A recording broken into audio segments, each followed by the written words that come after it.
இந்த காணொலியை பார்க்க வந்த எல்லாருக்குமே ஒரு பெரிய பெரிய வணக்கங்களோட இன்னைக்கு நம்ம ஜவான் படத்தோட முழு கதை விளக்கத்தை தான் பார்க்க போறோம். ஸோ அதுக்குள்ள போயிடலாமா? ரைட். இந்த படத்தோட ஸ்டார்டிங் சீன்லேயே பார்த்தீங்கன்னா முகம் தெரியாத ஒரு நபர் பயங்கரமாக அடிபட்டு சாகர நிலைமையில தண்ணிக்குள்ளே கிடக்கிற மாதிரி காமிக்கிறாங்க. இந்த விஷயத்த அங்கே இருக்கிற பழங்குடியினர்கள் பார்த்தீங்கன்னா பார்க்குறாங்க. அவரை காப்பாற்றணும் அப்படின்ற மாதிரி கொண்டு போய் சிகிச்சை எல்லாத்தையும் அளிக்கிறாங்க. அப்படியே கட் பண்ணி சில மாதங்கள் கழிச்சு காமிக்கிறாங்க. அவர் கொஞ்சம் கொஞ்சமாக ரெக்கவர் ஆகிட்டு இருக்காரு அப்படின்ற மாதிரி இருக்கும். அதே சமயத்தில் அந்த வில்லேஜை பார்த்தீங்கன்னா தாக்கணும் அப்படின்ற மாதிரி ஒரு பெரிய கும்பல் வர ஆரம்பிக்குது. அங்கே இருக்க எல்லாருமே கொடூரமான முறையில் கொண்டுகிட்டே இருக்க ஒரே ஒரு நபர் மட்டும் எங்களை காப்பாற்ற அந்த கடவுள் வர மாட்டாரா, இந்த கடவுள் இருக்காரா இல்லையா அப்படின்ற மாதிரி கத்திக்கிட்டே இருக்கு. அடிபட்டு கிடக்கிறார் இல்லையா, அவரோட என்ட்ரி. அண்ட் அவர் பேர் பார்த்தீங்கன்னா விக்ரம் ரத்தோர் அப்படின்றது தான். இங்க அவரோட முகத்தை நமக்கு காமிக்கிறாங்க. அங்க இருக்க எல்லா கேங்கையும் அடிச்சு போட்டு அந்த மக்களிடையே பார்த்தீங்கன்னா ஒரு கடவுள் மாதிரி தெரிய ஆரம்பிக்கிறார். அண்ட் இவருக்கு ஒரு பிரச்சனை. அது என்ன அப்படின்னா, இவர் எங்க இருந்து வந்தாது, இவர் பேர் என்ன அப்படின்றது கூட தெரியல. அங்க இருக்க எல்லாரையும் அடிச்சு போட்டுட்டு நான் யாரு அப்படின்னு ஒரு கேள்வி கேட்க அங்க இருக்க எல்லாருமே நிக்கிறாங்க. அண்ட் ஒரு குட்டி பையன் ஓடி வந்து, கடவுள் மாதிரி நீங்க வந்து எங்களை காப்பாத்துனீங்க, உங்களை அதாவது நீங்க யாரு அப்படின்ற விஷயத்த நான் கண்டுபிடிக்காம விட மாட்டேன் அப்படின்னு மாதிரி அவருக்கு ஒரு சத்தியம் பண்ணி கொடுக்க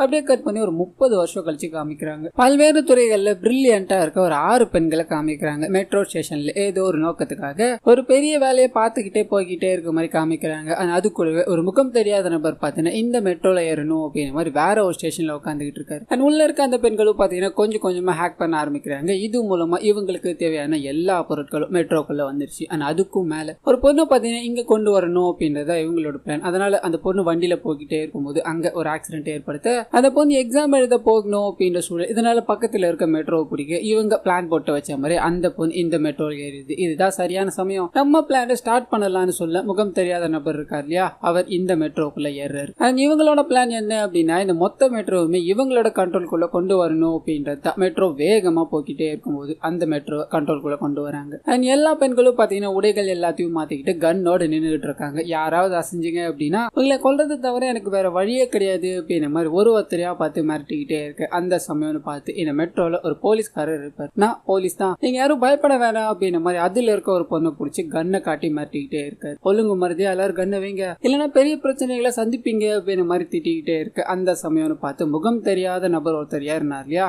அவரோட என்ட்ரி.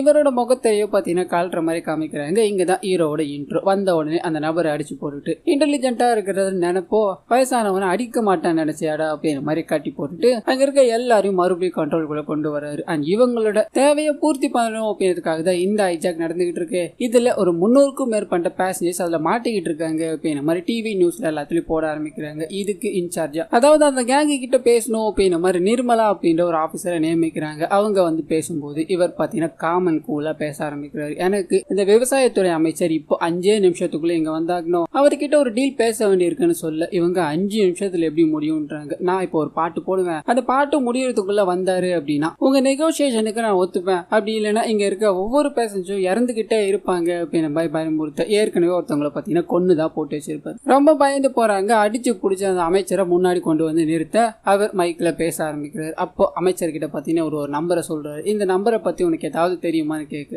தம்பி நீங்க மாத்தி கூட்டிங்கன்னு நினைக்கிறேன், நான் பினான்சியல் மினிஸ்டர்லாம் இல்லப்பா, நம்ம பினான்சியல் மினிஸ்டரை கூட்டு வரவான்னு கேட்க பயங்கர கடுப்பாயிட்டார். நான் இப்ப சொன்ன நம்பர் என்ன தெரியுமா, விவசாய கடனால ஒரு வருஷத்துக்கு இவ்வளவு பேர் இறந்து போய்கிட்டு இருக்காங்க, இது உனக்கு விளையாட்டா தெரியுதாடா அப்படின்னு மாதிரி விவசாய கடனை பத்தி நிறைய விஷயங்களை சொல்ல ஆரம்பிக்கிறாரு. உடனடியா எனக்கு ஒரு 40,000 கோடி என்னோட கைகளுக்கு வந்தாகணும், அப்படி வந்தா மட்டும் தான் இவங்க எல்லாரும் ரிலீஸ் பண்ணுவேன்னு சொல்ல 1000 கோடி 2000 கோடியே ரொம்ப கஷ்டமா இருக்கும், இதுல 40,000 கோடி நான் எங்கேயா போறதுன்னு அமைச்சர் முடிக்கிறாரு. நீங்க எதுவும் பண்ண வேணாம், 40,000 கோடி நான் ஒருத்தங்கிட்ட சொல்றேன், அவங்க கிட்ட போய் வாங்கிட்டு வாங்கன்னு சொல்ல அப்பதான் காலி கேக்வாட் அப்படின்ற ஒருத்தரை காமிக்கிறாங்க. இவர் தான் இந்த படத்தோட வில்லன். அவரோட பொண்ணு தான் பாத்தீங்கன்னா உள்ள புடிச்சு வச்சிருப்பாங்க. அதாவது கார்ல போறவங்களை மெட்ரோக்கு மாத்தி ஒரு பெரிய பிளான போட்டாங்க இல்லையா, அவங்களோட அப்பா. இந்த விஷயம் அவருக்கு தெரிய வந்து என் பொண்ணுக்கு ஒன்னும் ஆக வேணாம், அந்த மொத்த பணத்தையும் நானே கொடுக்குறேன் அப்படின்ற மாதிரி சம்மதிக்கிறாரு. இந்த விஷயம் நம்ம ஹீரோக்கு வருது. இதை பார்த்துக்கிட்டே இருந்த அந்த கேக்வாடோட பொண்ணு பாத்தீங்கன்னா பயங்கர கடுப்பாயிடுறாங்க. திருடுற கும்பல் நீங்க, என்னோட அப்பா கிட்ட திருடுறதா இவ்வளவு பெரிய பிளான போட்டீங்களா, உங்களை மாதிரி அயோக்கியன்களை நான் பார்த்ததே கிடையாது அப்படின்ற மாதிரி உங்களை போட்டு பயங்கரமா திட்ட ஆரம்பிக்கிறாங்க. இதனால கோபமான ஹீரோவும் நாங்க திருடுங்களா, உன் அப்பா விடவா, நம்ம நாட்டுல விவசாய கடன் எவ்வளவு இருக்குன்னு உனக்கு தெரியுமான்னு சொல்லிட்டு இந்த 6 பேர்ல, அதாவது இவரோட கேங்ல 6 பெண்கள் அப்படின்ற மாதிரி சொல்லியிருந்தா இல்லையா, அதுல இருக்க ஒரு பொண்ணை கூப்பிடுறாரு. இந்த பொண்ணுக்கு நடந்த காரியங்கள் உனக்கு தெரியுமான்னு சொல்ல ஒரு சின்ன பிளாஷ்பேக் ஒன்று போக ஆரம்பிக்குது. இவங்க அப்பா பாத்தீங்கன்னா டிராக்டர் பேங்க்ல கடன் மூலமா தான் வாங்கியிருப்பாரு. இவங்க ஆசாசியா பரீட்சை எழுதணும் அப்படின்னு மாதிரி போக கடன் கொடுக்காததால பேங்குக்காரங்க வீட்டு முன்னாடி வந்து நிக்கிறாங்க. கடனை கொடுக்க வக்கீல்ல, உனக்கு வேட்டி வேறையா அப்படின்ற மாதிரி துணி எல்லாத்தையும் அவுத்து விட்டு அவரை பயங்கரமா தாக்குறாங்க. ஒழுங்கு மருதியா பணத்தை கொடுங்க, இல்லைன்னா நடக்கிறதே வேற அப்படின்ற மாதிரி அந்த டிராக்டரை கையோடு எடுத்துட்டு போயிட்டாங்க. ஊர் மக்கள் எல்லாரும் பாக்குறாங்க. ஆனாலும் இவருக்கு தான் பொண்ணு படிச்சு பெரிய ஆள் ஆகணும் அப்படின்றது ஆசை. இது எல்லாத்தையும் மறைச்சிக்கிட்டு நீ எக்ஸாம் எழுத போமா, ஈவினிங்குள்ள எல்லாத்தையும் நான் சரி பண்ணிடுறேன் அப்படின்னு மாதிரி சிரிச்சுக்கிட்டே அனுப்ப கட் பண்ணி ஈவினிங் காமிக்கிறாங்க. விவசாய கடனால பாத்தீங்கன்னா அவர் தற்கொலை பண்ணிக்கணும் அப்படின்னு மாதிரி முடிவு எடுத்துட்டு இருப்பாரு. ஒரு பெரிய மரம் இருக்கும், அதுல தூக்கிட்டு தொங்குறாரு. இந்த விஷயத்த பார்த்தது ஊர் மக்கள் எல்லாருமே உடஞ்சு போயிடுறாங்க. ஆனா அவருக்கு எதிர் சடங்கெல்லாம் செஞ்சுக்கிட்டே இருக்கும்போது அந்த பேங்க்காரங்க மறுபடியும் வராங்க. அசலுக்கு டிராக்டரை கொடுத்தாச்சு, வட்டி யார் தருவா, அந்த பணத்தை எப்ப தர போறீங்க அப்படின்னு மாதிரி கேட்டு நிக்கிறாங்க. கூச்சமே இல்லையா உங்களுக்கு, எந்த நேரத்துல பணத்தை கேட்கணும்னு விவசாயே இல்லையா அப்படின்னு மாதிரி கேட்க இவங்களோட குறிக்கோள் பணம் பணம் பணம் மட்டும்தான். இதனால கடுப்பாக்குறாங்க. அங்க இருக்க ஒரு பொருள் எடுத்து அங்க வந்த ஆபீசர்ஸ் எல்லாரையும் ஒரே அடி அப்படியே கட் பண்ணி பிரசன்ட்டுக்கு வருது. 40,000 தான் கடன். அவர் தூக்கிட்டு தற்கொலை பண்ற அளவுக்கு பேங்க்காரங்க டார்ச்சர் கொடுத்தாங்க. ஆனா அப்ப 40,000 கோடி கடனை வாங்கிட்டு கட்ட முடியல நின்னா அதே பேங்க்காரங்க தான் தள்ளுபடி பண்ணிட்டாங்க. இப்ப சொல்லு, உண்மையான திருடன் யாரு? இப்ப நான் சொன்ன விஷயம் ஒரே ஒரு இடத்துல மட்டும் நடந்துருச்சு அப்படின்னு மாதிரி நீ நினைச்சுக்கலாம். காஷ்மீர் முதல் கன்னியாகுமரி வரை எல்லா இடத்துலயும் இந்த பிரச்சனை தான் இருக்கு அப்படின்னு மாதிரி கண் கலங்கி சொல்ல இதை கேட்டுக்கிட்டு இருந்த எல்லா பேசஞ்சருமே பாத்தீங்கன்னா அழுதுடுறாங்க. இது நேரம் வழி இவரை பிடிக்காம இவர் எப்ப விடுவாரு அப்படின்னு மாதிரி கடுப்புல உட்காந்துக்கிட்டு இருந்தவங்க இந்த சம்பவத்துக்கு அப்புறம் இவருக்கு ஒரு பெரிய ஃபேனா மாறிடுறாங்க. அப்படியே கட் பண்ண அந்த 40,000 கோடியும் பேங்குக்கு டிரான்ஸ்பர் பண்ணணும் அப்படின்னு மாதிரி சொல்லியிருப்பாரு. அந்த பணம் டிரான்ஸ்பர் ஆக ஆரம்பிக்குது. அதுக்குள்ள இந்த பேங்க்ல இருந்து நிறைய அக்கௌண்ட்டுக்கு டிஸ்ட்ரிபியூட் ஆகிட்டே இருக்கு. இதனால இவங்களால ஹேக் பண்ணவே முடியல. ஆனா அப்படியே கட் பண்ணி இப்ப பணம் வந்துருச்சு இல்லையா, பேசஞ்சர்ஸ் எல்லாத்தையும் வெளியே விடணும் அப்படின்னு மாதிரி ட்ரை பண்றாரு. அந்த சமயம் பார்த்து நிர்மலாவும் அவங்களோட டீமும் அவர் எப்படியா இருந்தாலும் வெளியே வருவாரு, அவரை அரெஸ்ட் பண்ணி ஆகணும் அப்படின்னு மாதிரி காத்துக்கிட்டு இருக்காங்க. அந்த சமயம்னு பார்த்து ட்ரெயின் நிக்குது, உள்ள எல்லாத்தையும் புகையை தூக்கி போட்டுட்டுறாங்க. ஒருத்தர் 2 பேர் இல்ல, அங்க இருக்க எல்லாருமே உள்ள நம்ம ஹீரோ ஒரு கெட்டப் போட போனார் இல்லையா, அதே மாதிரி கெட்டப்ல வெளியே வந்துகிட்டு இருக்காங்க. இதுல அவர் யாரு அப்படின்றது கண்டுபிடிக்க முடியல. ஆனா அதையும் தாண்டி ஒரு மிஷின் கன் பாத்தீங்கன்னா அங்க இருக்க எல்லாரும் சுடுற மாதிரி காமிக்கிறாங்க. இவங்க உள்ளதான் இருப்பாங்க, அவங்களை விடக்கூடாது அப்படின்ற மாதிரி தாக்குதல் எல்லாத்தையும் நடத்திட்டு உள்ள போய் பார்க்க அங்க எல்லாமே ஆட்டோமேட்டிக். சோ அவங்க தப்பிச்சு போயிட்டாங்க அப்படின்ற மாதிரி தெரியாது. போன எல்லாரையுமே லாக் பண்ணி வச்சிருக்கீங்களா, அதை பேசஞ்சர்ஸ் செக் பண்ணா அவன் இருக்கிறத கண்டுபிடிக்கலான்னு சொல்ல, ஆனா அது முடியல. ஏன்னா 300க்கும் மேற்பட்டவங்க ஓடி வந்ததால அவங்களோட ஃபேமிலி உள்ள போந்து கொலாப்ஸ் ஆயிடுச்சுன்னு சொல்ல நிர்மலாவால எதுவுமே பண்ண முடியல அப்படின்ற மாதிரி பயங்கர அப்செட். ஆனா அதையும் தாண்டி அந்த 40,000 கோடியும் எங்க போயிருக்கு அப்படின்ற மாதிரி இருக்கு இல்லையா, அது ஒரு கேள்விக்குறி. அப்பதான் அந்த பணங்கள் எல்லாமே விவசாய கடனால தத்தளிச்சுக்கிட்டு இருந்த எல்லா விவசாயிகளுக்கும் போய் கடன் அடைஞ்சிருச்சு அப்படின்ற மாதிரி தெரிய வருது. மக்கள் எல்லாருமே கொண்டாட ஆரம்பிக்கிறாங்க. அவர் பண்ணது தப்பு அப்படின்னாலும் எங்களுக்கு நிறைய உதவிகள் பண்ணியிருக்காரு அப்படின்ற மாதிரி அவரை ஹீரோவா போட்ட ஆரம்பிக்கிறாங்க. அண்ட் கட் பண்ண இது சரி கேக்வாடு பாத்தீங்கன்னா யார் அவன் பிளான் என்ன அப்படின்ற மாதிரி நிர்மலாவை கேட்க அவங்க பாத்தீங்கன்னா ஒரு அசம்ஷன்ல அவங்க நினைச்சுக்கிட்டு இருந்ததெல்லாம் சொல்ல ஆரம்பிக்கிறாங்க. அவ மேபி வயசானவனா இல்லாமலே இருக்கலாம். அண்ட் கூட வந்தவங்க பெண்கள் அப்படின்ற மாதிரி தெரிய வந்திருக்கு. அவங்க இவன் கூட சேர்ந்துக்கிட்டு தான் இது எல்லாத்தையும் பண்ணிட்டு இருக்காங்க. அவங்க எங்க இருக்காங்கன்னு தெரியலன்னு சொல்ல அப்படியே பேரலா அவங்க பண்ணிட்டு இருக்க விஷயங்கள் எல்லாத்தையும் காமிக்கிறாங்க. வந்தவர் வயசானவர் இல்ல, மேக்கப் போட்டுட்டு தான் வந்திருப்பாரு. அதையும் தாண்டி 6 பெண்களை உதவிக்கு வச்சிருப்பாரு இல்லையா, அவங்க 6 பேருமே ஜெயில தண்டனையா அனுபவிச்சுக்கிட்டு இருக்காங்க. சோ ஹீரோ பேச்சை கேட்டுதான் அவங்க வெளியே வந்து யாருக்கும் தெரியாம உள்ள போயிடுறாங்க அப்படின்னு மாதிரி காமிக்கிறாங்க. கட் பண்ண அந்த ஜெயிலுக்கு ஒரு வெல்ஃபேர் ஆர்கனைசேஷன் விருது கொடுக்க வர மாதிரி காமிக்கிறாங்க. இந்த விருதை வாங்கணும் அப்படின்னு மாதிரி அங்க இருக்க ஜெயிலர் முன்னாடி போக அப்பதான் தெரிய வந்து நம்ம ஹீரோ இங்கதான் ஜெயிலரா இருக்காரு அப்படின்னு மாதிரி ஸ்டைல ஒரு வாக்க கொடுக்க அங்க இருக்க எல்லாருமே இவருக்கு ஒரு இன்ட்ரோ சாங்க கொடுக்குறாங்க. இந்த சாங் முடியும் போது இவரோட வீட்டுல காமிக்கிறாங்க. இவருக்கு பொண்ணு பார்க்கணும் அப்படின்னு மாதிரி பிக்ஸ் பண்ணிருப்பாங்க. இதனால கிளம்பி போக அங்க ஒரு சின்ன பொண்ணு உட்காந்துகிட்டு இருக்கா. இவளையா நான் பொண்ணு பார்க்க வரணும்னு கேட்க இவளை இல்லப்பா இவங்க அம்மாவை, அவங்க அம்மாவுக்கு வேலை இருக்கிறதால இந்த பொண்ணு அனுப்பி விட்டுருக்காங்கன்னு சொல்ல அந்த பொண்ணும் ஏன் அப்பாவா நீ தானே வரப்போற, அதுக்காக நான் சில டெஸ்டர்ஸ் எல்லாத்தையும் வைக்கணும் அப்படின்னு மாதிரி கொஞ்சம் கொலாவி பேசிக்கிட்டு இருக்கு. ரொம்ப பிடிச்சி போகுது. 2 பேரும் சேர்ந்து செல்ஃபிஸ் எல்லாத்தையும் எடுத்துக்கிறாங்க. அம்மா அப்புறம் கொடுக்கறது தான் பாக்கி. என்னோட அப்பாவா எனக்கு நீங்க ஓகே தான் சொல்லி சிரிச்சுக்கிட்டே அங்கிருந்து போக கட் பண்ணா மெட்ரோல ஹீரோ ஒரு போலீஸ்காரர் பிடிச்சி அடிச்சாரு அப்படின்னு மாதிரி காமிச்சாங்க இல்லையா, அந்த போலீஸ்காரர் ஒரு இன்ஃபர்மேஷனை தேடி அலைஞ்சிக்கிட்டு இருக்க மாதிரி காமிக்கிறாங்க. கட் பண்ணி நம்ம ஹீரோவே மறுபடியும் காமிக்கிறாங்க. அவங்களுக்கு அந்த குட்டி குழந்தை இருக்கு, போன் பண்ணி என்னோட ரேங்க் கார்டுல சைன் போட நீங்க வர முடியுமான்னு கேட்க அவரும் போறாரு. அப்பா அப்படின்ற முறையில சைனை போட்டு வெளியே வர அந்த சமயம்னு பார்த்து இந்த குழந்தையோட அம்மாவை காமிக்கிறாங்க. நிர்மலா அப்படின்ற மாதிரி ஒரு ஆபீசர் இருந்தாங்க இல்லையா, அவங்க தான் அது. அவங்கள பார்த்தது நம்ம ஹீரோ ஒரு மாதிரி நின்னுகிட்டே இருக்க அவங்க நேரா வராங்க. இவங்களோட குழந்தை திட்டிட்டு போய்கிட்டே இருக்காங்க. அப்பதான் தெரிய வருது நேத்து தன்னோட குழந்தை மாப்பிள்ள பார்த்துட்டு வந்தது இவர் தான் அப்படின்றது. இதனால தனியா கூப்பிட்டு பேச ஆரம்பிக்கிறாங்க. என்னோட கணவர் நான் லிவிங் டுகெதர்ல இருக்கும் போதே என்ன விட்டுட்டு போயிட்டாரு, இந்த குழந்தைய விட்டுட்டு போக எனக்கு மனசு இல்ல. சோ அதனாலதான் என்னோட குழந்தைக்காக நான் வாழணும் அப்படின்ற மாதிரி ஆசைப்பட்டேன். இப்போ உங்களை சூஸ் பண்றதுக்கான காரணமும் என்னோட குழந்தைக்கு உங்களை பிடிச்சிருக்கு அப்படின்ற ஒரே காரணத்துக்காக தான் சொல்ல இவங்க 2 பேருக்குள்ளேயும் காதல் வளர ஆரம்பிக்கிற மாதிரி காமிக்கிறாங்க. இதோட முடிவுல 2 பேரும் என்கேஜ்மெண்ட் எல்லாத்தையும் பண்ணிப்பாங்க. அப்படியே கட் பண்ண ஒரு சுகாதாரத்துறை அமைச்சரை பாத்தீங்கன்னா காமிக்கிறாங்க. ஊர் உலகத்துக்கு ஃபுல்லா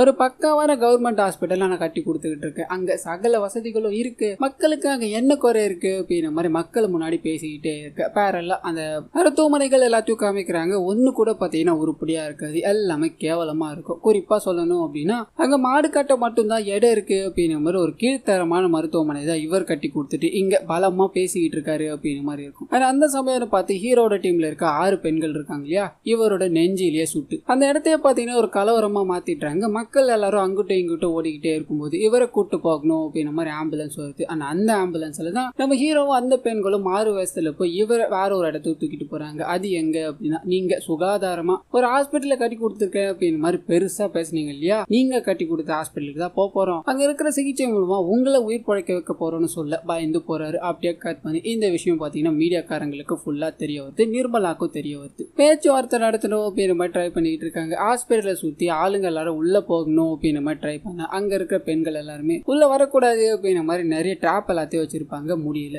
இந்த சைடு ஹீரோ பாத்தீங்கன்னா லைவ்ல, அதாவது எல்லா மக்கள் முன்னாடி லைவ்ல பேச ஆரம்பிக்கிறாரு. அதே சமயத்துல நிர்மலாவும் இதை கேட்க ஆரம்பிக்கிறாங்க. என்னோட டிமாண்ட் இந்த வாட்டி பணம் கிடையாது, ஹாஸ்பிட்டல் கட்டி கொடுத்துருங்க அப்படின்ற மாதிரி சொல்லியிருக்காரு இல்லையா இவரு, இந்த ஹாஸ்பிட்டல்ல தான் இவருக்கு சிகிச்சை அளிக்கணும் அப்படின்ற மாதிரி கொண்டு வந்தேன். இங்க இருக்கிற டாக்டரே என்ன மாதிரி சிகிச்சை இருக்குன்னு சொல்லுவாருன்னு கேட்க அந்த டாக்டர் பாத்தீங்கன்னா உடனடியா இவர் வேற எங்கேயோ கூட்டு போயாகணும், இந்த இடத்துல ஒரு ஃபெசிலிட்டிஸ் கூட இல்ல, ஏன் தொடக்க பஞ்சு கூட இல்ல அப்படின்ற மாதிரி இருக்க எல்லாத்தையும் எக்ஸ்போஸ் பண்றாரு. உடனே ஹீரோவும் இதுதான் நம்ம நாட்டோட மருத்துவத்துறையில நடக்கிற ஊழல்கள், இங்க மட்டும் இல்ல இந்தியா முழுக்கவே இந்த மாதிரி நிலைகள் தான் இருக்கு, என்னோட டிமாண்ட் என்னன்னு தெரியுமா, அது தெரியணும் அப்படின்னா அதுக்கு முன்னாடி நீங்க எனக்கு ஒரு ஃபேவர் பண்ணி ஆகணும்னு சொல்லி ஹெல்த் செக்ரட்டரி ஆபீசர் அப்படின்ற மாதிரி ஒருத்தர் இருப்பாரு. அவரை மீடியா முன்னாடி நிக்க வச்சு அவர் வாயாலே ஒரு பெரிய இன்சிடென்ட் நடந்திருக்கும், அதை ஃபேக்கா கிரியேட் பண்ணி விட்டுருப்பாங்க, அந்த உண்மையை இப்ப சொல்லி ஆகணும் அப்படின்ற மாதிரி டிமாண்ட் வைக்கிறாரு. இதை பண்ணாதான் நான் அந்த உள்ள இருக்கிற ஒரு விடுவேன், எனக்கான டிமாண்டே சொல்லுவேன்னு சொல்ல அவர் வேற வழி இல்லாம மீடியா முன்னாடி ஒரு விஷயத்தை எக்ஸ்போஸ் பண்ண ஆரம்பிக்கிறாரு. இது பாத்தீங்கன்னா அந்த 6 பெண்கள்ல ஈரம் அப்படின்ற மாதிரி ஒரு லேடி இருப்பாங்க, அவங்களோட கதை தான் இது. அப்படியே கட் பண்ணி அவங்க கவர்மெண்ட் ஹாஸ்பிட்டல்ல டாக்டரா இருக்கும்போது காமிக்கிறாங்க. ஒரு 57 குழந்தைகள் பாத்தீங்கன்னா விஷவாயு தாக்கிருச்சு அப்படின்ற மாதிரி அட்மிட் ஆகுறாங்க. அவங்கள செக் பண்ணி பார்க்கும்போது அவங்களுக்கு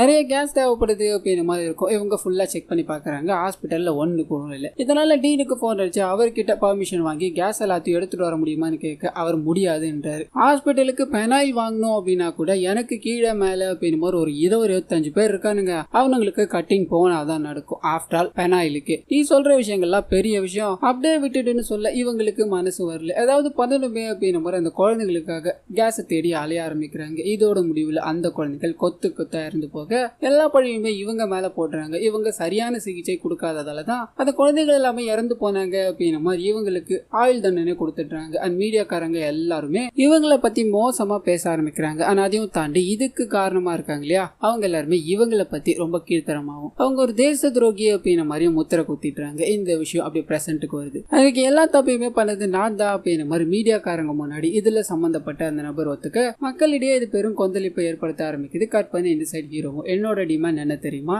இந்தியால இருக்க எல்லா அரசு மருத்துவமனைகளும் எல்லா ஃபெசிலிட்டிஸும் இருக்கணும், அப்படி இல்ல அப்படின்னா இங்க இருக்கிறவரை வெளியே விட மாட்டேன், ஒரு 5 மணி நேரம் டைம் தரேன்னு சொல்ல 5 மணி நேரத்துல எப்படி முடியும், இருந்தாலும் பரவாயில்ல ட்ரை பண்றேன் அப்படின்ற மாதிரி நாடு முழுக்க பரபரப்பா வேலை செஞ்சுக்கிட்டே இருக்க மாதிரி காமிக்கிறாங்க. 5 மணி நேரத்துக்குள்ள இந்த வேலை முடியுது. அது மக்களிடையே பாத்தீங்கன்னா அந்த விக்ரம் ரத்தோர் அப்படின்றவர் பயங்கர பேரை சம்பாதிக்கிறார். கை தட்டி அவருக்கு பாராட்டுகள் எல்லாத்தையும் தெரிவிச்சுக்கிட்டே இருக்காங்க. ஆனா அப்படியே கட் பண்ண மினிஸ்டர் உள்ள இருக்காரியா அவரை வெளியே அனுப்புற மாதிரி காமிக்கிறாங்க. அந்த சமயம்னு பார்த்து நம்ம ஹீரோயின் அவங்களோட டீமை கூப்பிட்டுக்கிட்டு இந்த வாட்டி வசமா மாட்டிக்கிட்டு அவனை பிடிக்காம விட மாட்டோம் அப்படின்ற மாதிரி சுத்தி வளைச்சிடுறாங்க. அந்த பெண்கள் எல்லாமே கன் பாயிண்ட்ல போலீஸ் முன்னாடி நின்றுகிட்டே இருக்கும்போது அந்த இடத்துல ஹீரோ பாத்தீங்கன்னா ஒரு முகக்கவசம் அணிச்சுக்கிட்டு மாறு விஷயத்துல வர ஆரம்பிக்கிறாரு. ஏன்னா ஹீரோயின் அங்கதான் இருக்காங்க இல்லையா, லவ் பண்றாரு, என்கேஜ்மெண்ட் எல்லாம் முடிஞ்சிருக்கு. சோ ஒரு பிரிகாஷனா தான் பாத்தீங்கன்னா இதை பண்ண ஆரம்பிக்கிறாரு. அங்க ஒரு பயங்கரமான சண்டையை போட்டு அந்த பெண்கள் எல்லாத்தையும் காப்பாத்தி அதாவது ஹெலிகாப்டர்ல தப்பிக்கிற மாதிரி காமிக்கிறாங்க. அந்த சமயம்னு பார்த்து ஹீரோயின் பயங்கரமா சண்டை போட அவரோட முகத்திரைய பார்த்தீங்கன்னா எடுக்கிறாங்க. முகத்தை பார்க்க முடியல. இதனால அந்த மாஸ்கை வச்சு ஏதாவது கண்டுபிடிக்க முடியுமா அப்படின்னு மாதிரி ட்ரை பண்றாங்க. அதுக்கு முன்னாடி அவரை பார்த்தவங்க அப்படின்னு மாதிரி ஸ்கெட்ச் ஆர்டிஸ்ட் எல்லாம் கூட்டு வந்து ஒரு உருவத்தை வரைஞ்சி வச்சிருப்பாங்க. இந்த உருவம் கண்டிப்பா அவனோட தான் இருக்கணும், அவன் வயசானவன் இல்ல அப்படின்னு மாதிரி இந்த மாஸ்க் மூலமாவே நமக்கு தெரியுது. சோ இந்த உருவத்துல இருக்க ஒரு மிட் ஏஜ்ல எப்படி இருப்பாரு, வயசான வயசான எப்படி இருப்பாரு, சின்ன வயசு பையனா இருந்தா எப்படி இருப்பாரு அப்படின்ற மாதிரி மாத்தி மாத்தி வரீங்க,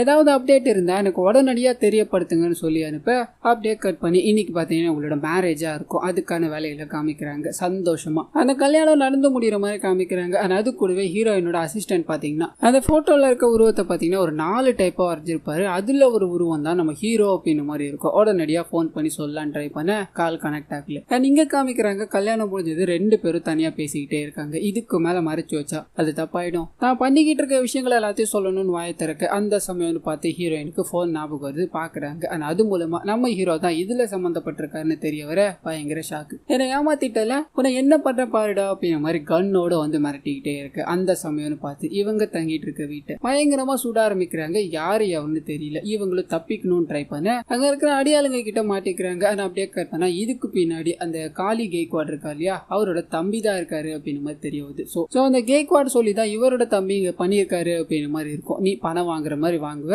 இவ தூக்கி கொடுக்குற மாதிரி கொடுத்து 2 பேரும் கல்யாணம் பண்ணிட்டு ஜாலியாவோட இருக்கீங்க, உங்களை என்ன பண்ற பாருடா அப்படின்ற மாதிரி போட்டு பயங்கரமா தாக்க ஆரம்பிக்கிறாங்க. இதோட முடிவுல நம்ம ஹீரோவை கொலை பண்ணணும் அப்படின்ற மாதிரி போக இந்த விஷயம் பாத்தீங்கன்னா ஹீரோட டீம்ல இருக்க அந்த 6 பெண்களுக்கும் தெரிய வருது. ஜெயில இருந்து யாருக்கும் தெரியாம வெளியே வந்து இவரை காப்பாத்தணும், ஆனா அங்க இருக்கிற எல்லாரையும் சுடணும் அப்படின்ற மாதிரி கன்னோட காத்துக்கிட்டு இருக்காங்க. அப்ப இவங்க எதிர்பார்க்காத ஒரு சம்பவம். உள்ள பாத்தீங்கன்னா வேற ஒரு நபர் வராரு. அங்க இருக்க எல்லாரையும் தூக்கி போட்டு அடிக்க அப்பதான் அவரோட முகத்தை காமிக்கிறாங்க. நம்ம ஹீரோவோட முகம் மாதிரியா இருக்கும். சோ உண்மையான விக்ரம் ரத்தோர் இவர் தான். இதை பார்த்ததும் அங்க இருக்க எல்லாரும் ஒரு மாதிரி ஸ்டன் ஆகி போய் நிற்கிறாங்க. ஆனா இவர் எந்த பிரச்சனையும் இல்லாம அங்க இருக்க எல்லாரையும் அடிச்சு போட்டுட்டு நம்ம வில்லனோட தம்பி அப்படின்னு மாதிரி சொல்லியிருந்தா இல்லையா, அவர் அந்த இடத்துல கதையை முடிச்சுட்டு மயக்கத்துல இருக்க நம்ம ஹீரோ பாத்தீங்கன்னா தூக்கிட்டு போயிட்டாரு. ஆனா அப்படியே கட் பண்ணா தன்னோட தம்பி இறந்து போயிட்டான் அப்படின்னு மாதிரி கேக்வாட் செம்ம கடுப்புல இருக்கா. இன்னொரு பக்கம் ஹீரோயின் கண்மொழிக்கிறாங்க. என்னோட கனவு தான் இதுக்கு காரணம், அந்த பின்னாடி இருக்க ஒரு 6 பேர் இவங்க தான் அப்படின்னு மாதிரி ஸ்பாட் பண்ணிட்டுறாங்க. அவங்க கிட்ட போய் நம்ம ஹீரோ எங்கன்னு கேட்டா வாயே திறக்க மாட்டாங்க. இதனால இதுக்கு ஒரு பிளான் இருக்கு அப்படின்னு மாதிரி ஜெயிலுக்குள்ள கைதியா போற மாதிரி ட்ரெஸ் எல்லாத்தையும் மாட்டிக்கிட்டு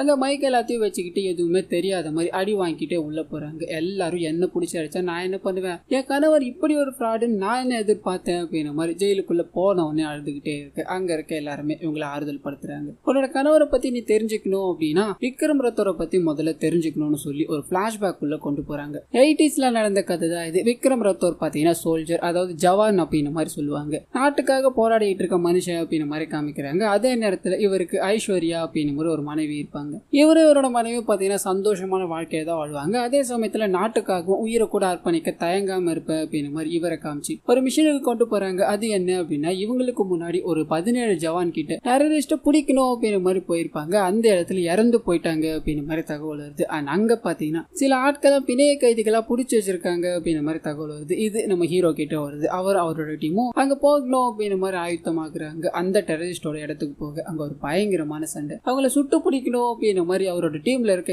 எல்லாருமே கன் எடுத்து சுட கன்னு ஃபயர் ஆகல. ஒருத்தர் 2 பேர்னா பரவாயில்ல, அங்க இருக்க யாருக்குமே கன்னு ஃபயர் ஆகல. என்ன பண்ணுறதுன்னு தெரியாம தப்பிக்க முடியாம அங்கேயுமா ஓட ஆரம்பிக்கிறாங்க. இதோட முடிவில் இவர் கூட இருந்த ஒருத்தர் பாத்தீங்கன்னா அங்க இருக்க எல்லாரையும் காப்பாற்றணும் அப்படின்றதுக்காக தன்னோட உயிரை கொடுத்து அங்க இருக்க பிணைய கைதிகள்லாம் இருக்காங்க இல்லையா, அவங்க எல்லாரையும் தப்பிக்க வைக்கிறாரு. அது மூலமா நம்ம ஹீரோவும் அங்க இருந்து வெளியே வந்துற மாதிரி காமிக்கிறாங்க. அந்த இறந்து போன நபருக்கு மெடல் எல்லாத்தையும் கொடுக்கும்போது அங்க இருக்க எல்லா முன்னாடியும் அந்த கன்னு ஃபயர் ஆகாம இருந்ததுதான் நாங்க ஒரு நபர் இறந்ததுக்கான காரணம். அண்ட் இதுக்கு முன்னாடி போன ஜவான்ஸ் எல்லாமே இறந்து போனாங்கன்னு சொன்னாங்க இல்லையா. சோ கண்டிப்பா அதுக்கும் இந்த கன்னுக்கும் சம்பந்தம் இருக்கு. இதுக்கு நீங்க தான் சரியான ஆக்ஷன் எடுத்தாகணும் அப்படின்ற மாதிரி அங்க இருக்க சீனியர் ஆபீசர் கிட்ட கொண்டு போக இந்த விஷயம் பாத்தீங்கன்னா பெரிய பேசும் பொருள் ஆயிடுது. அண்ட் இவங்களுக்கு கன் டீலிங் எல்லாமே கொடுக்கறது காளி கேக்வாட் அப்படின்ற மாதிரி சொல்லியிருந்தானே அவர் தான். அவருக்கு இந்த விஷயம் போக ஆரம்பிக்குது. சம்மன் அனுப்புறாங்க. கோர்ட்ல காமிக்கிறாங்க. இவர் இறந்து போனவங்க எல்லாத்துக்குமே நான் காம்பன்சேஷன் பண்ணிடுறேன். அண்ட் இந்த எரர் வெறும் ஹியூமன் எரரால நடந்தது மட்டும்தான். கதை கொடுக்கும் போது அது எப்படி பயன்படுத்தணும் அப்படின்னு மாதிரி மேனுவலையும் சேர்த்து தான் கொடுப்பேன். அவங்க பயன்படுத்தாம சுட்டதுக்கு நாங்க என்ன பண்ணுவோம், பரவாயில்ல, இருந்தாலும் இது எல்லாத்தையும் நாங்களே ஏற்றுக்கிறோம்னு சொல்லி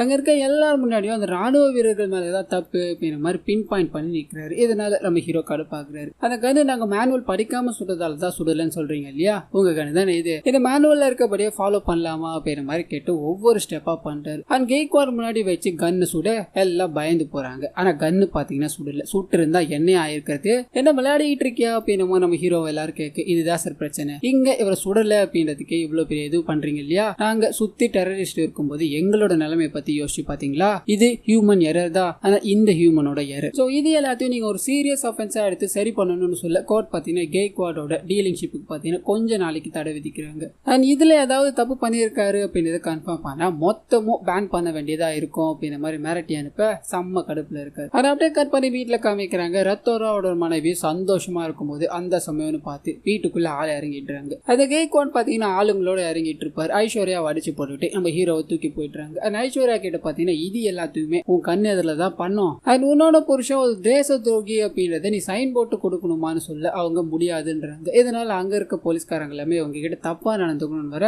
கொலை பண்ணிடுறாங்க. கட் பண்ணி இதுக்கு அடுத்த நாள் உங்களோட கணவர் தேச துரோகி அப்படின்றதுனால தானே நீங்க போலீஸ்காரங்களை சாகடிச்சிங்க அப்படின்னு மாதிரி ஜெயில போட்டுடுறாங்க. இவங்களுக்கு தூக்கு தண்டனை அப்படின்னு மாதிரி கொடுத்துடுறாங்க. அந்த சமயம்னு பார்த்து வில்லன் இருக்கா இல்லையா, இவங்களை பார்க்கணும்னு வராரு. என்னோட கணவர் எங்கடா அப்படின்னு மாதிரி அவர் கிட்ட கேட்க அப்பதான் அவர் என்ன பண்ணாரு அப்படின்றத காமிக்கிறாங்க. ஏரோப்ளைன்ல போய்கிட்டே இருக்கும்போது என்னையாவடா நீ அள விடுற ஒரு என்ன பண்ற பாருடா அப்படின்னு மாதிரி 5 புல்லட் அவரோட வயிற்றுலேயே சுட்டு அந்த இடத்துல இருந்து தள்ளி விட்டுட்டு இருப்பாரு. போத்துன்னு விழுந்து இறந்து போயிட்டாரு அப்படின்னு மாதிரி இருக்கும். கட் பண்ணி பிரசன்ட்டுக்கு வருது. நீயும் சாக போற, உன் புருஷனும் செத்துட்டான், சந்தோஷமா போயிட்டு வாமா அப்படின்னு மாதிரி அனுப்பி விட்டாரு. இவங்களுக்கு தூக்கு போடலாம் அப்படின்னு மாதிரி போகும்போது அப்பதான் இவங்க பிரெக்னெண்டா இருக்காங்கன்னு விஷயம் தெரிய வருது. அரசியலமைப்பு சட்டம் படி குழந்தை அதாவது பிரெக்னெண்டா இருந்தாங்க அப்படின்னா குழந்தைக்கு 5 வயசு ஆகிற வரையும் அவங்களுக்கு தூக்குல போடக்கூடாது அப்படின்னு மாதிரி இருக்கும். இதனால இவங்களோட தூக்கு தண்டனை தள்ளி வைக்கிறாங்க. அதை அப்படியே கட் பண்ணி நாட்கள் போகிற மாதிரி காமிக்கிறாங்க. ஜெயிலுக்குள்ளேயே பிறந்து ஜெயிலுக்குள்ளேயே வளர ஆரம்பிக்கிறார். அங்க இருக்க எல்லா லேடி போலீஸும் தான் இவரை பாத்துக்கிற மாதிரி இருக்கும். அதுலயும் பாத்தீங்கன்னா இவங்க செக்ஷன்ல ஒரு வார்டன் இருப்பாங்க, அவங்க கூட நெருங்கி பழக ஆரம்பிக்கிறாங்க. நாட்கள் போக ஆரம்பிக்குது. இவருக்கு 5 வயசு ஆகும்போது இவரோட அம்மா கடைசியா ஒரு வார்த்தைகளை பேசிட்டு போறாங்க. அது என்ன அப்படின்னா, உன் அப்பாவை பத்தி என்னைக்குமே நீ மறக்காத, அந்த அம்மாவை மாதிரி இங்க நிறைய தப்பே பண்ணாத மக்கள் எல்லாருமே இருக்காங்க, அவங்க எல்லாருமே நீ வளர்ந்து வந்து காப்பாத்துண்டா உனக்கு உறுதுணையா இந்த வார்டனம்மா இருப்பாங்க அப்படின்னு மாதிரி அவங்க கைகள்ல இவரை கொடுத்துட்டு போக அப்படியே கட் பண்ணி அவங்கள தூக்குல போட்டு அவங்களோட பணத்தை எடுத்துட்டு வர மாதிரி காமிக்கிறாங்க. இந்த பையன் பாத்தீங்கன்னா தன்னோட அம்மாவை தேடி அழுதுகிட்டே இருக்கான். அப்படியே கட் பண்ணி பிரசன்ட்டுக்கு வருது. அணில இருந்து அந்த வார்டன் தான் அவர் எடுத்து வளர்க்க ஆரம்பிச்சாங்க. அவருக்கு பெரிய பெரிய போஸ்டிங் எல்லாம் கொடுக்குற அப்படின்னு மாதிரி சொன்னாங்க. ஆனா அவர் எதையுமே வேணான்னு சொல்லி இந்த ஜெயிலுக்கு ஜெயிலரா வந்து எங்க எல்லாரையும் பாதுகாத்துக்கிட்டு இருக்காருன்னு சொல்ல இவங்க கண்கலங்கி போயிடுறாங்க. இப்ப அவர் எங்கன்னு கேட்க இவங்க வாயை திறக்கலான்னு வரும்போது இவங்க எல்லாரையும் விசாரிக்கணும் அப்படின்ற மாதிரி நம்ம ஹீரோயின் டீம்ல இருக்க ஒரு நபர் கூப்பிட்டு போறாரு. ஹீரோயினுக்கு ஒன்னும் புரியல. ஆனா அங்க போனதுக்கு அப்புறம் தான் தெரிய வருது வில்லனோட ஆள் தான் இவர் அப்படின்றது. உங்க எல்லாரையுமே அவன் ஏமாத்திக்கிட்டு இருக்கா அப்படின்ற மாதிரி நினைச்சுக்கிட்டு இருக்கா. ஆனா இதுல பெரிய ரோல் பண்ணது நான் தான். ஒழுங்கு மரியாதையா உன் புருஷன் எங்க இருக்கான்னு சொல்லிடு அப்படின்ற மாதிரி அடிச்சு கேட்டுக்கிட்டே இருக்க. இந்த விஷயங்கள் எல்லாத்தையும் பாத்தீங்கன்னா ஹீரோ அவரோட டீம் கூட சேர்ந்து ஒரு இடத்துல சீக்கிரட்டா வாட்ச் பண்ண ரெடி பண்ணி வச்சிருப்பாரு. அந்த இடத்துல காமிக்கிறாங்க. அங்க பாத்தீங்கன்னா ஹீரோவோட சேர்ந்து அவரோட அப்பாவான விக்ரம் ரத்தோரும் இருப்பாரு. ஆனா அப்பதான் இவர் இங்க எப்படி வந்தாரு அப்படின்றத சொல்ல ஆரம்பிக்கிறாங்க. நம்ம ஹீரோ மெட்ரோல ஒரு போலீஸ்காரரை அடிச்சு போட்டாரு அப்படின்னு மாதிரி இருக்கும் இல்லையா,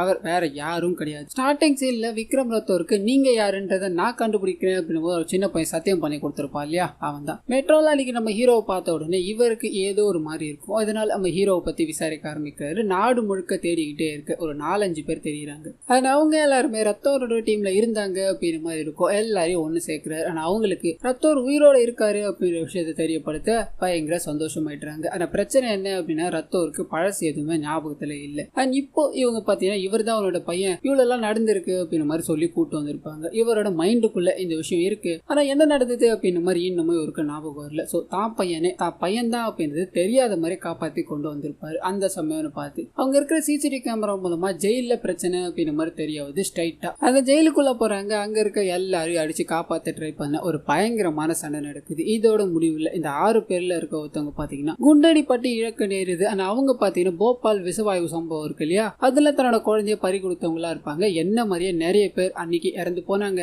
அது எல்லாத்துக்கும் பழி வாங்காம போறதுதான் ரொம்ப கஷ்டமா இருக்கு அப்படின்னு மாதிரி மனசுல உருக்கமாவே போயிருப்பாங்க. இந்த விஷயத்த நம்ம ஹீரோயின் பாக்குறாங்க, கலங்கி போயிடுறாங்க. ஏன்னா ஹீரோயினுக்கு வர வேண்டியதான் அந்த குண்டுதான் பாத்தீங்கன்னா இவங்க வாங்கியிருப்பாங்க. அங்க இருக்க மிச்ச கேர்ள்ஸ் எல்லாமே நம்ம 6 பேரா ஆரம்பிச்சோம், இப்ப 5 பேரா இதை முடிக்க போறோம் அப்படின்ற மாதிரி ஃபீல் பண்ணி பேச நம்ம ஹீரோயினும் ஜாயின் பண்றாங்க. இறந்து போறவங்களுக்கு பதில் நான் இந்த டீம்ல இருக்கேன்னு சொல்ல அங்க இருக்க எல்லாருமே ஒரு பெரிய பிளான போட்டு கிளம்புறாங்க. அது என்ன அப்படின்னா கேக்வாடுக்கு சொந்தமான நிறைய பணங்கள் பாத்தீங்கன்னா டிஸ்ட்ரிபியூட் ஆகிறதா இருக்கும் கண்டெய்னரா. அதை முதல்ல அடிக்கணும் அப்படின்ற மாதிரி ஒரு பெரிய பரபரப்பான சேசிங் எல்லாத்தையும் போட்டு அந்த பணத்தை அடிக்கணும் அப்படின்ற மாதிரி ட்ரை பண்றாங்க. பிரம்மாண்டமா இருக்கும். இதோட முடிவுல பணத்தை எல்லாத்தையுமே கைப்பற்றிடுறாங்க. அதாங்க ஒரு பிரச்சனை என்ன அப்படின்னா நம்ம ஹீரோவும் அவர் கூட இருக்க கேங்கும் பாத்தீங்கன்னா பணத்தை எடுத்துட்டு போயிடுவாங்க. ஹீரோவோட அப்பாவும் அவரோட கேங் இருக்கு இல்லையா, அவங்க எல்லாருமே வில்லன் கேங் கிட்ட மாட்டிப்பாங்க. இந்த விஷயம் நம்ம வில்லனுக்கு தெரியாது. ஸ்ட்ரைட்டா போய் பாக்குறாரு, நம்ம ஹீரோ தான் மாட்டிக்கிட்டாரு போல அப்படின்ற மாதிரி அவர் போட்டு பயங்கரமா அடிச்சுக்கிட்டே இருக்க அப்பதான் டிவில நம்ம ஹீரோ பாத்தீங்கன்னா லைவ்ல வர ஆரம்பிக்கிறார். ஒரே நேரத்துல எப்பரா 2 பேரு என்னடா விளையாடுறீங்களாடான்னு கேட்க அப்பதான் உண்மை தெரிய ஆரம்பிக்குது. நம்ம சுட்டு தள்ள விக்ரம் ரத்தோர் இவர் தான் அப்படின்றது. என்னடா அவ்வளவு சுட்டு எப்பரா உயிரோட வந்த, உனக்கு பழசெல்லாம் ஞாபகம் இல்லைன்னு பசங்க சொல்றாங்க. உண்மையாடாது அப்படின்ற மாதிரி பேசிக்கிட்டே இருக்க பக்கத்துல இருக்கவங்க எல்லாருமே பழசு ஞாபகம் இருந்தது அப்படின்னா இந்நேரம் இவன் கண்ணு முன்னாடி உயிரோட இருந்திருக்க மாட்டாடா அப்படின்னு மாதிரி கட் பண்ணி டிவில காமிக்கிறாங்க நம்ம ஹீரோ. இப்போ மக்கள் முன்னாடி லைவ் வந்ததுக்கான காரணம் என்ன அப்படின்னா, அவர் ஜெயிலரா இருக்க ஜெயிலிய நான் இப்போ என்னோட கஸ்டடியில வச்சிருக்கேன். இங்க 6000க்கும் மேற்பட்ட பிரிசனர்ஸ் இருக்காங்க. அவங்க எல்லாரையும் உயிரோட காப்பாற்றணும் அப்படின்னா நான் சொல்ற ஒரு 2 விஷயங்களை நீங்க பண்ணி ஆகணும்னு சொல்ல மக்கள் எல்லாருமே நல்லது நடக்க போகுது அப்படின்ற மாதிரி சந்தோஷமா இருக்காங்க. அண்ட் இதுக்கு இவர்கிட்ட பேச்சுவார்த்தை நடத்தணும் அப்படின்ற மாதிரி ஒரு நாயர் ஒருத்தர் வராரு, கேரளாக்காரரா இருப்பாரு. அவர் பேச்சுவார்த்தை நடத்தணும் அப்படின்ற மாதிரி முதல்ல அந்த ஜெயிலுக்குள்ள போகலான்னு ட்ரை பண்ண அங்கங்க குண்டு வெடிச்சுக்கிட்டே இருக்கு. ஆளுங்க எல்லாருமே கெத்தா போய் அவரை புடிச்சிட்டு வரலான்னு போக அம்மலமா ரிட்டர்ன் வராங்க. உள்ள போகவே முடியாது. அவர் சொல்றதை கேட்கறத தவிர வேற வழியே இல்லை அப்படின்னு மாதிரி இருக்கும். ஆனா அதையும் தாண்டி நம்ம ஹீரோயின் பாத்தீங்கன்னா லட்சக்கணக்கில் ஓட்டு போடுற மிஷின்கள் எல்லாத்தையும் பாத்தீங்கன்னா பிளான போட்டு தூக்கிட்டு வந்துட்டு இருப்பாங்க. அது ஃபுல்லா ஜெயில தான் இருக்கும். இந்த விஷயம் டிவில போக ஆரம்பிக்குது. இன்னும் கொஞ்ச நாள்ல எலெக்ஷன் வரப்போகுது. இப்போ அந்த ஓட்டு மிஷின் இல்ல அப்படின்னா பெரிய பிரச்சனை ஆயிடும். சோ அவர் சொல்றத கேட்கறத தவிர வேற எந்த ஆப்ஷனுமே இல்ல அப்படின்னு மாதிரி அவர் கீழே நெகோசியேட் பண்ண ஆரம்பிக்கிறாங்க. இந்த வாட்டி ஹீரோ கேட்கறது என்ன அப்படின்னா, ஒரு 53 இடங்கள்ல கம்பெனி இருக்கும். அந்த கம்பெனியால மக்களுக்கு பெரிய பாதிப்பு இருக்கு, சுற்றுச்சூழலுக்கும் பாதிப்பு இருக்கு அப்படின்னு மாதிரி இருக்கும். அது எல்லாத்தையும் மூடுங்கன்னு சொல்ல இவங்க யோசிக்கிறாங்க. இதை பண்றதை தவிர வேற வழியே இல்ல அப்படின்னு மாதிரி மூடி விட்டுடுறாங்க. ஆனா அப்படியே கட் பண்ணி இது சரி ஹீரோ இதை பண்ணிட்டாங்க இல்லையா, உண்மையான ஐடென்டிட்டியை ரிவீல் பண்ணிட்டாரு. அதையும் தாண்டி மக்களிடையே நீங்க ஓட்டு போடும்போது பார்த்து போடுங்க, நீங்க போடுற ஒவ்வொரு ஓட்டுலயும் தான் நம்ம நாட்டோட தலையெழுத்தே இருக்கு அப்படின்னு மாதிரி பயங்கர வசனங்கள் எல்லாத்தையும் பேசிக்கிட்டே இருக்க இன்னொரு பக்கம் வில்லன் இருக்கா இல்லையா, இருக்கிற எல்லா ஆளுகளையும் அடிச்சு போட்டாரு. நீங்க உயிரோட இருக்கணும் அப்படின்னா ஜெயிலுக்கு போற சீக்கிரட்டான வழி எங்கடா இருக்குன்னு கேட்க ஒரு கட்டத்துல அவங்க உண்மையை சொல்லிட்டாங்க. இந்த சைடு லைவ் எல்லாத்தையும் முடிக்கிறாரு. மக்களுக்கு தேவையானது கிடைச்சிருச்சு அப்படின்னு மாதிரி ஒவ்வொரு லாரியா அதை ஓட்டுற மிஷின் எல்லாத்தையும் அமைச்சுக்கிட்டே இருக்க கேக்வாட் உள்ள போந்துட்டாரு. அவ்வளோ ஈஸியா போயிடுவீங்களா சொல்லும். அப்பாவும் பையனும் 2 பேரும் என்கிட்ட சாகணும் தானே வந்திருக்கீங்க, உங்களை அவ்வளோ சீக்கிரம் விட்டுடுவானா அப்படின்னு மாதிரி ஒரு பெரிய சண்டை. இதோட முடிவுல அந்த இடத்துல கேக்வாட் துடி துடிக்க இறந்து போறாரு. அப்படியே கட் பண்ணி சில மாதங்கள் கழிச்சு இந்த ஊரை விட்டு வேற ஒரு ஊருக்கு போய் அங்க பாத்தீங்கன்னா யாருக்கும் தெரியாம அப்பாவும் பையனும் வாழ்ந்துகிட்டு இருக்காங்க. அப்பன்னு பார்த்து அந்த நாயர் இருந்தாலே நெகோசியேட் பண்ணணும்னு வந்தாரு. அவர் கன்னோட வந்து நிக்கிறாரு. அப்பதான் இங்க ஒரு ட்விஸ்ட கொடுக்குறாங்க. அது என்ன அப்படின்னா, நம்ம ஹீரோ பிளான போட்டு எல்லாத்தையும் எக்ஸிக்யூட் பண்ணிருப்பார் இல்லையா, அந்த பிளான போட்டு கொடுத்ததே இந்த நாயரா தான் இருப்பார். சோ அதனாலதான் அவ்வளவு ஆக்ஷனே எடுத்து இருந்திருக்க மாட்டார். அண்ட் இங்க வந்ததுக்கான காரணம் என்ன அப்படின்னா, வேற ஒரு கேஸ் வந்திருக்கு அப்படின்னு மாதிரி இந்த கேஸ் முடிக்கணும் சீக்கிரமா கிளம்புங்கன்னு சொல்ல இவரு வெளியே போறாரு. அப்பா ஒரு கேஸ் வந்திருக்கு போலாமான்னு கேட்க சந்தோஷமா கிளம்புறாரு. ஆனா அப்படியே கட் பண்ணி இந்த படத்தை முடிக்கிறாங்க. சோ இந்த படம் உங்களுக்கு கண்டிப்பா பிடிச்சிருக்கோம் அப்படின்னு மாதிரி நம்புறேன். இதே மாதிரி நிறைய மூவிஸ் அண்ட் சீரிஸோட எக்ஸ்பிளனேஷனை நீங்க பார்க்கணும்னு ஆசைப்பட்டீங்கன்னா மறந்துடாம நம்ம சேனலை சப்ஸ்கிரைப் பண்ணி அப்படியே பக்கத்துல இருக்க அந்த பெல் ஐகானை கிளிக் பண்ணிக்கோங்க.